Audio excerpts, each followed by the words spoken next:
Hey guys, how's it going? Michael Troy here. Today we are looking at a classic George Perez Wonder Woman, introducing Cheetah. So cool, so iconic. This cover is amazing. Cannot wait to share it with you guys.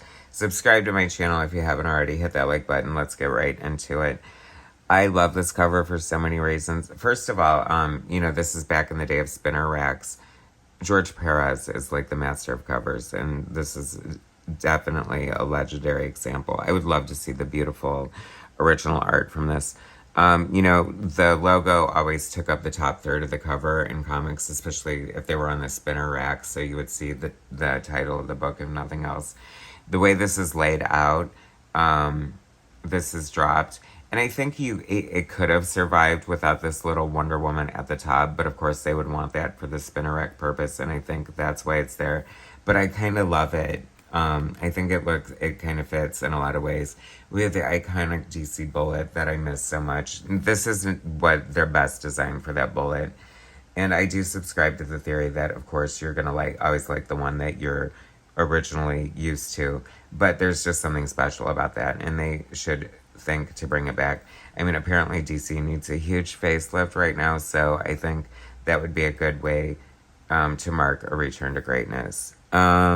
Although I feel like the upcoming Mark Silvestri Joker Harley Quinn book will definitely help usher that in, if nothing else. So cool. Nobody draws. Well, Adam Hughes and George Perez draw my favorite Wonder Woman, but I was so in love with Perez's art, and I was so happy when he took over Wonder Woman, and she was in such good hands with him. I mean, there's so many great iconic things that came out of his run, and of course the art was absolutely stunning. I appreciate him doing different things, like with this splatter of the inks here. Like, I feel like that's something you don't see a ton in Perez's work, so that's kind of cool. And of course nobody draws a cityscape like him, so it's kind of fun to see like only the building directly behind her. I love that. And of course this Cheetah redesign was amazing. Very like ritualistic and spiritual, and it kind of makes you wonder like if Todd McFarlane used any of this inspiration for his Torment story in Spider-Man. I mean, aren't you getting those vibes?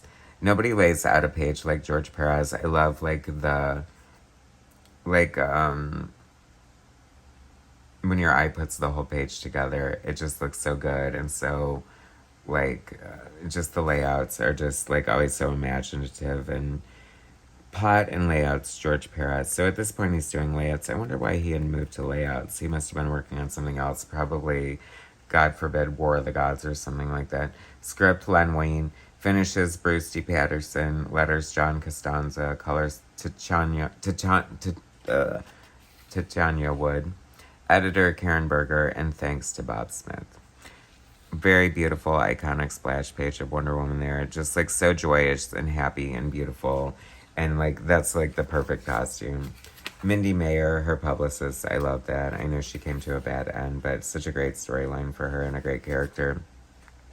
I would love to see, I think Wonder Woman 84, wouldn't that be funny if you guys were like, she was in it, would have been a good place to like put Mindy Mayer. She seems very of that time.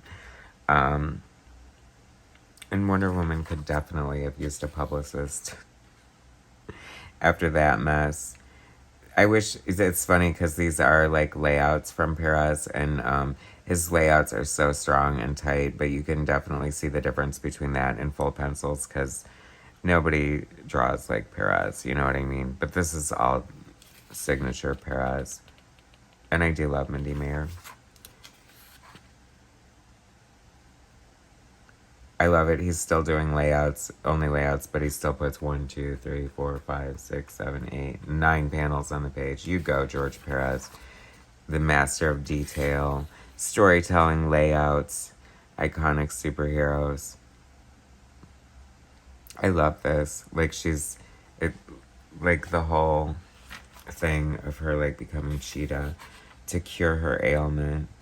And this is so signature Perez right here. All this action going on, these great silhouettes, the beautiful long vertical panels. Oh, that is so cool. Her coming down the... Oh my god, that's such an amazing panel. I love that. Etta Candy. I did like what he did with Etta Candy. Having them sort of be older, and I think they wind... Do they wind up getting married, Etta and Steve? It was headed that way. Julia Capitolis, Vanessa. It would become the Silver Swans. The Silver Swan. Wonder Woman, I love this. This is like a nod to her, ability to talk to animals and stuff. So, of course, she's so, like, wonderful and one with nature. She's, like, just has this raccoon who, you guys know raccoons are notoriously, like, MFers, so it's amazing that she can hold it on her lap and it would go to sleep like that. That's pretty hardcore. I always think about it, and like in movies and stuff, it brings it home a little more. Like, we don't really flinch too much, but it's more jarring to see someone be thrown in a tree and actually have the tree break in half if you see it in real life, don't you think? Speaking of which, oh my god, this is kind of giving me flashbacks of the 1984 movie with the cheetah. I've been wanting Cheetah for so long, and they so dropped the ball. She looked terrible with all that video game looking CGI, and just like, ugh, what a waste of a character. They made her so dippy and gross. I hated it.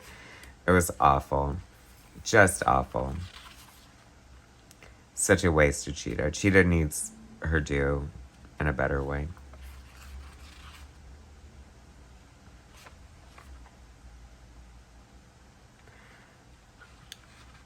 I was so excited. Come on.